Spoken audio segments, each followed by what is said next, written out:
زندگی ملے گی, یہ جسم کا بیڑا غرق ہو جائے گا. تو ایسے ہی یاد رکھو, انسان کی روح اس وقت خوش ہوتی ہے جب روح پہ بوجھ ڈالا جائے, روح باڈی بلڈنگ کرے, روح جاگنگ کرے, روح ویٹ اٹھائے. اور یہ ٹینشنوں کے ویٹ ہے جو روح اٹھاتی ہے. اگر یہ روح کی آپ ہر خواہش پوری کرنا شروع کر دیں گے تو جیسے باڈی کی ہر خواہش پوری کرنے سے باڈی کا بیڑا غرق, تو اسی طرح روح کی ہر خواہش پوری کرنے سے روح کا بیڑا غرق ہو جاتا ہے. سمجھ میں نہیں آ رہی میرا خیال ہے بات؟ تو اپنی خواہشات کے خلاف چلنا سیکھیں. ہاں, ہر خواہش کی مخالفت نہیں. جیسے آپ نے باڈی, جب جو لوگ جم جاتے ہیں ویٹ اٹھانے کا دل کرتا ہے کیا؟ نہیں کرتا نا, بس جسم پہ بوجھ ڈال کے اٹھا رہتے, تبھی یوں آنکھ کی آوازیں بھی آ رہی ہوتی ہیں. اگر مزہ آ رہا ہوتا تو ویٹ اٹھاتے واہ واہ واہ ہنسی آ رہی ہوتی. ایسا تھوڑی ہے. تو اسی طرح یاد رکھیں, ہاں ویٹ حد سے زیادہ اٹھائے گا تو باڈی خراب ہو جائے گی. اسی طرح روح پہ جب بوجھ حد سے زیادہ پڑ جاتا ہے تو پھر روح خراب ہونا شروع ہوتی ہے. لیکن یہ اللہ کی رحمت ہے کہ اس نے ہماری روح پہ حد سے زیادہ بوجھ ڈالا ہی نہیں ہے. اگر اللہ کہہ دیتا 24 گھنٹے کے روزے رکھو پورے رمضان اور سحری میں صرف 10 منٹ کھانے کی اجازت ہے, 23 گھنٹے 50 منٹ بھوکے رہنا ہے, 10 منٹ کیا کرنا ہے؟ کھانا کھانا ہے, تو شاید یہ ہماری طاقت سے زیادہ بوجھ ہم پہ ڈال دیا جاتا. مرتے پھر بھی نہیں, اتنی جلدی مرتا نہیں ہے آدمی بھوک سے, یاد رکھو. لیکن یہ ممکن ہے کہ ہم پہ ہوتا نہیں ہم سے. ما جعل علیکم فی الدین من حرج, اللہ کہتے ہیں اعتدال سے بوجھ ڈالا ہے. اللہ کہہ دیتا 50 نمازیں پڑھو تو پڑھنی پڑتی کہ نہیں پڑھنی پڑتی؟ کتنی ٹینشن والا کام ہو جاتا بھائی, کتنی ٹینشن والا کام. اللہ میاں نے 5 رکھی, اور وہ بھی دن کے 2 کناروں پر رکھ دی 2 نمازیں, اور صرف عصر اور مغرب ایسی ہیں جو جلدی جلدی آتی ہیں, ورنہ بڑا فاصلہ ہے ان 2 نمازوں کے درمیان.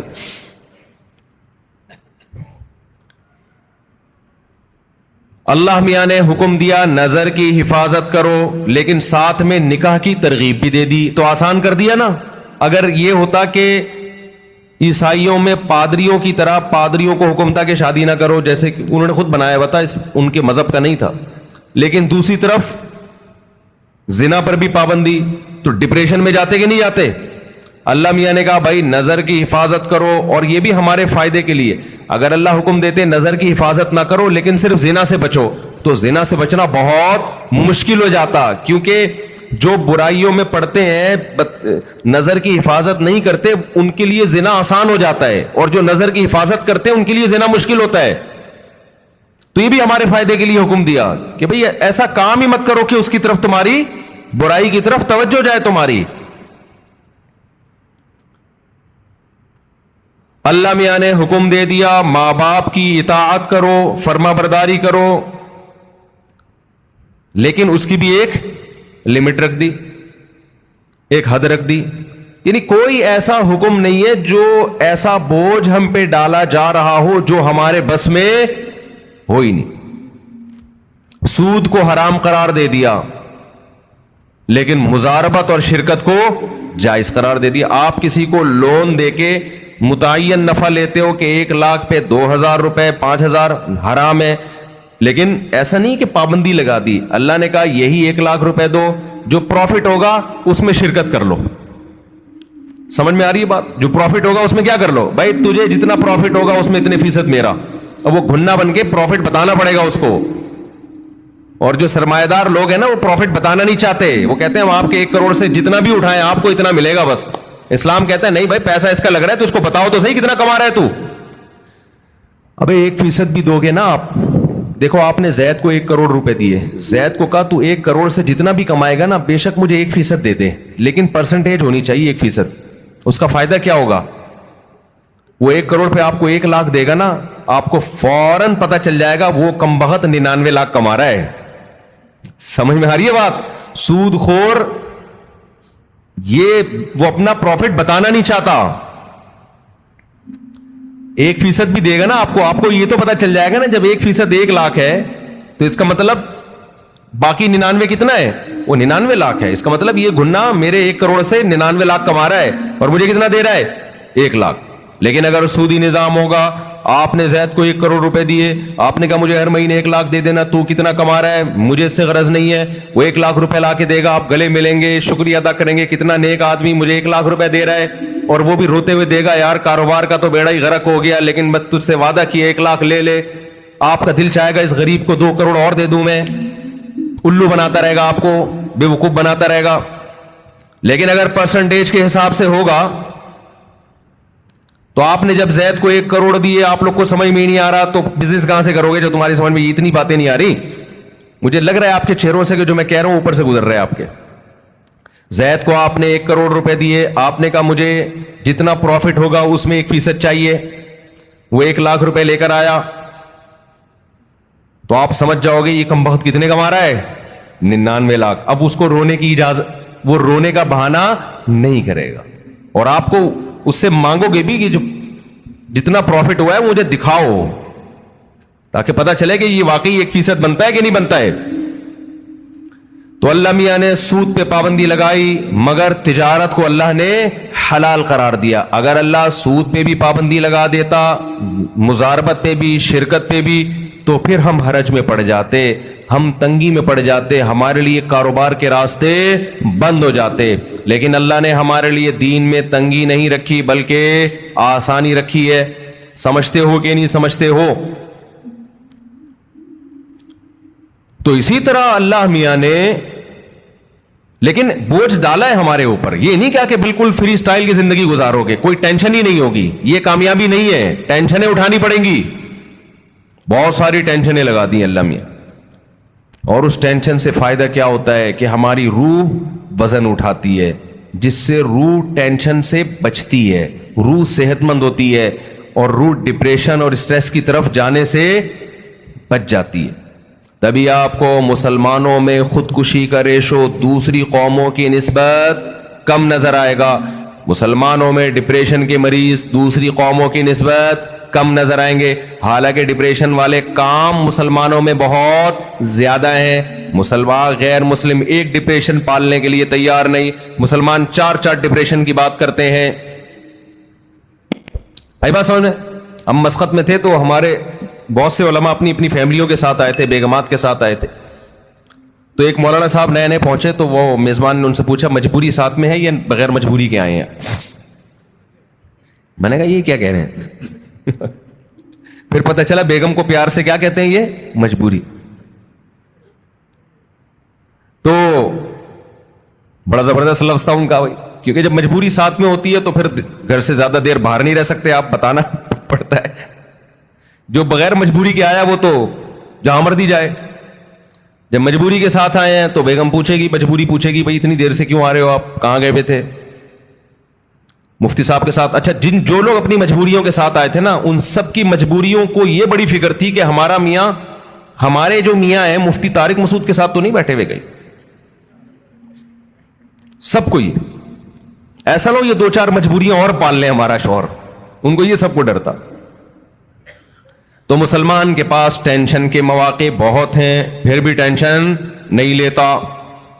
یہ غربت اور مہنگائی آپ تھوڑی دیر کے لیے انگریزوں کو دے دو تو خودکشی کے لیے میرے بھائی رجسٹریشن فارم کیا ہو جائیں گے, ختم ہو جائیں گے. ہمارے والے حکمران 1 ہفتے کے لیے ان کو ادھار دے دو, آپ سچی مچی کے تو نہیں لیں گے, صرف ادھار دے دو آپ ان کو کہ 1 ہفتے بعد واپس لے لیں گے. 1 ہفتے میں ایسا بیڑا غرق ہو جائے گا, کوئی کھمبا ان کا بجلی کا باقی نہیں بچا ہوگا. ان کے یہاں تو کھمبے ہوتے نہیں, انڈر گراؤنڈ ہی ہوتا ہے سب کچھ. یہ ہم ہیں, ٹھیک ہے نا.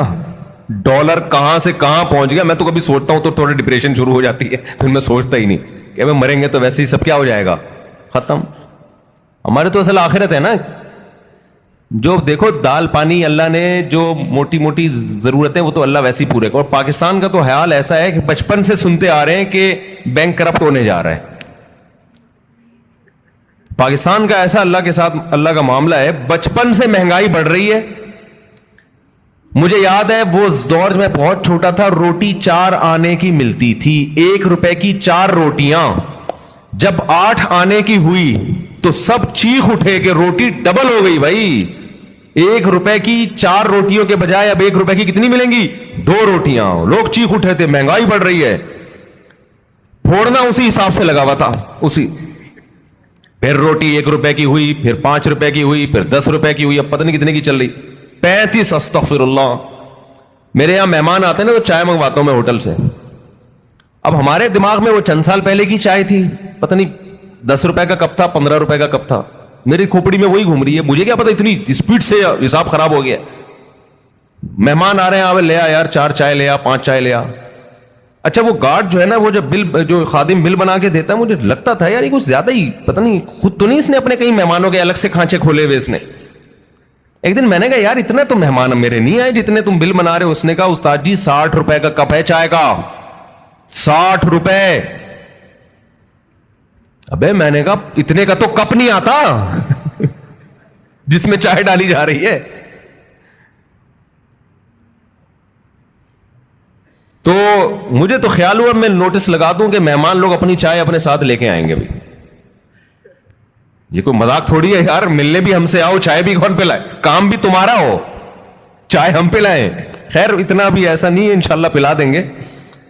لیکن یہ کہ یہ ہے تو فکر کی بات نا. لیکن نہ چائے والوں کی چائے رک رہی ہے, نہ نلی نہاری کی سیل میں کمی آ رہی ہے, نہ برگر بکنے میں کمی, نہ KFC والوں کے ہاں رش میں کمی. میں تو لوگوں پہ حیران ہوتا ہوں, لوگ بات کر رہے ہوتے ہیں نا میرے سامنے, دوست احباب بھی, یار مفتی صاحب مہنگائی نے کمر, ایسے کھجا رہے ہوتے ہیں, مہنگائی نے کمر توڑ دی یار, اتنا مہنگا ہو گیا کھانا, اب تو روٹی خریدنے کی طاقت ختم ہو گئی. پھر تھوڑی دیر چلے یار نہاری کھانے چلتے ہیں ذرا, چلے مجھ صاحب نلی نہاری کا پروگرام ہو جائے. یہ ہر ایک کا حال ہے.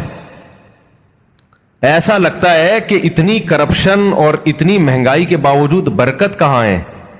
وہ بھی اللہ نے ہمیں ہی دی ہے. لوگوں کے چہرے کھلے ہوئے ہیں ماشاءاللہ, پیٹ بھرے ہوئے ہیں. ہوٹل کے باہر جاؤ ایسا لگتا ہے فری میں بانٹ رہا ہے, پاؤں رکھنے کی جگہ نہیں ہے. مہنگے سے مہنگے ہوٹل جاؤ وہاں بھی یہی حال ہے. میں نہیں کہہ رہا کہ جو غریب ہیں وہ ختم ہو گئے, نہ نہ, جو بیچارے سفید پوش غریب ہیں ان کے گھروں کے حالات بہت خطرناک ہیں. لیکن اللہ کا شکر ہے ان حالات میں بھی بہت سو کو اللہ بہت اچھا کھلا رہا ہے.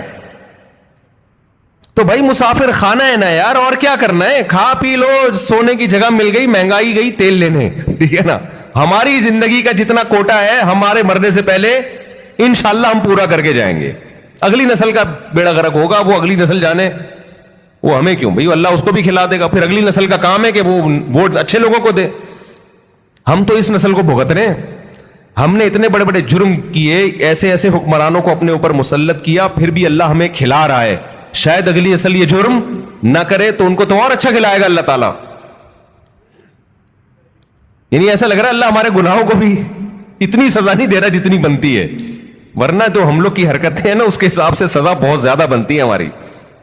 کہ اسلام کی برکت ہے, اللہ کا نام لیتے ہیں اس کی برکت ہے, کہ پھر بھی اتنی ٹینشنوں میں بھی ٹینشن میں نہیں جا رہے, اتنی مجبوریاں اس کے بعد بھی ٹینشن میں نہیں جا رہے. اور یہاں سوسائٹی پہ, ریاست پہ بوجھ نہیں ہوتا, عوام کا بوجھ ہوتا ہے گھر کے سربراہ پہ. یورپ امریکہ میں آپ کی بیگم کو کھلانا اسٹیٹ کی ذمہ داری ہے, آپ کی ذمہ داری نہیں ہے. آپ کے بچوں کو کھلانا اسٹیٹ کی ذمہ داری ہے, آپ کی ذمہ داری نہیں ہے. حتیٰ کہ آپ کے پاس پیسے نہیں ہیں تو بھی اسٹیٹ کی ذمہ داری ہے آپ کو کھلانا. یہاں ساری ذمہ داریاں اسلام نے مرد کے کندھوں پہ ڈالی ہیں. بیگم کو کھلانا, ماں باپ کو کھلانا, اولاد کو کھلانا. اس کے باوجود بھی یہ بیچارہ ڈپریشن میں نہیں جاتا, جانا چاہیے تھا, جا نہیں رہا ہے.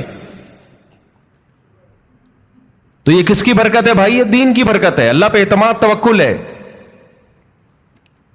تو اپنے اوپر بوجھ ڈالو گے تو اللہ خوشیاں دے گا. وہ بوجھ کیا ہے؟ نماز کا بوجھ ڈالو, رشتہ داروں کے حقوق ادا کرنے کا بوجھ ڈالو, ذمہ داری اٹھاؤ گھر کی, بھائی میری ذمہ ان کو کھلانا. غریبوں کا بوجھ ڈالو اپنے اوپر. غربا اور مساکین کا پیٹ بھرنا کس کی ذمہ داری ہے؟ میری. ہر آدمی کیا سوچے, کس کی ذمہ داری ہے؟ میری ذمہ داری ہے. روح پہ جتنا بوجھ ڈالیں گے روزہ رکھنا یہ کس کی ذمہ داری ہے؟ یہ میری، مجھے رکھنا پڑے گا. ہم بچپن میں دیکھتے تھے، تصور نہیں تھا روزہ چھوڑنے کا. اب لوگ کیا کر رہے ہیں؟ اللہ کی خاطر چند گھنٹے بھوک اور پیاس برداشت نہیں ہو رہی. تم یہ دیکھو حکم کس کا ہے. کتنے بڑے بادشاہ نے جو تمہیں پورے سال کھلاتا ہے.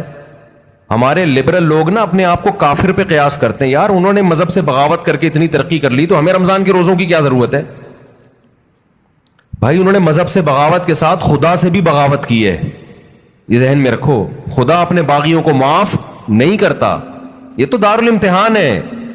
لا یغرور کا تقلب الذین کفروا فی البلاد. قرآن کہتا ہے جو اللہ کے نافرمان ہیں ان کی زمین میں عیش و عشرت دیکھ کر تم کبھی بھی متاثر مت ہو. یہ تمہیں دھوکے میں نہ ڈال دے.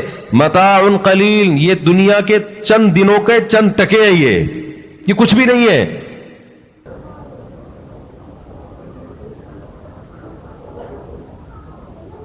السلام علیکم ورحمۃ اللہ وبرکاتہ.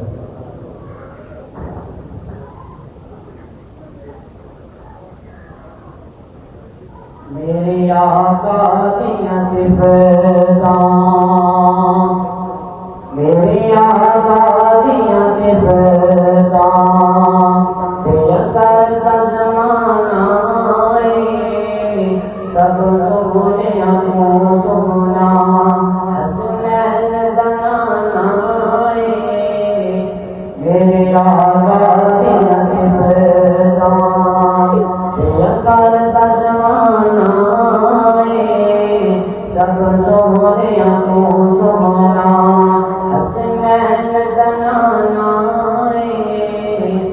اور رب قسماں اٹھائیاں نے بچ قرآن دے آئیاں نے.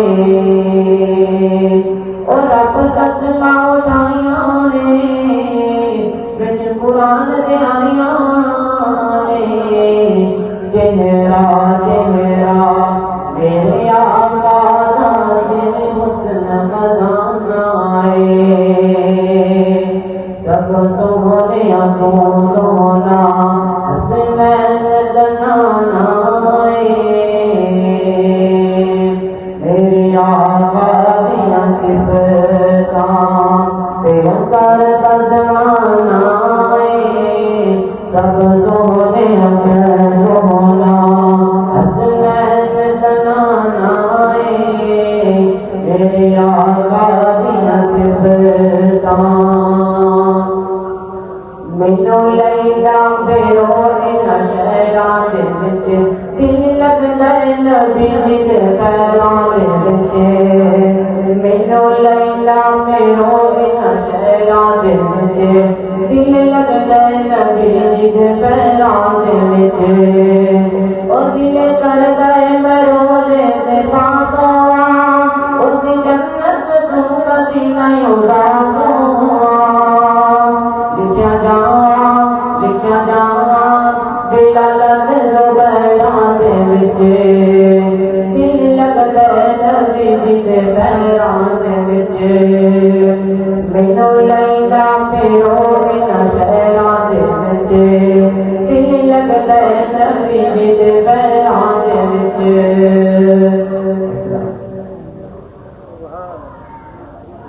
جزاکم اللہ خیرا. ابھی ہمارے سامنے ہمارے جامعہ کے ایک ننھے منھے مقرر تشریف لاتے ہیں اردو زبان میں تقریر کرنے کے لیے. محمد اویس شاہد تشریف لائیں اور اردو زبان میں تقریر وہ سماعت کرے.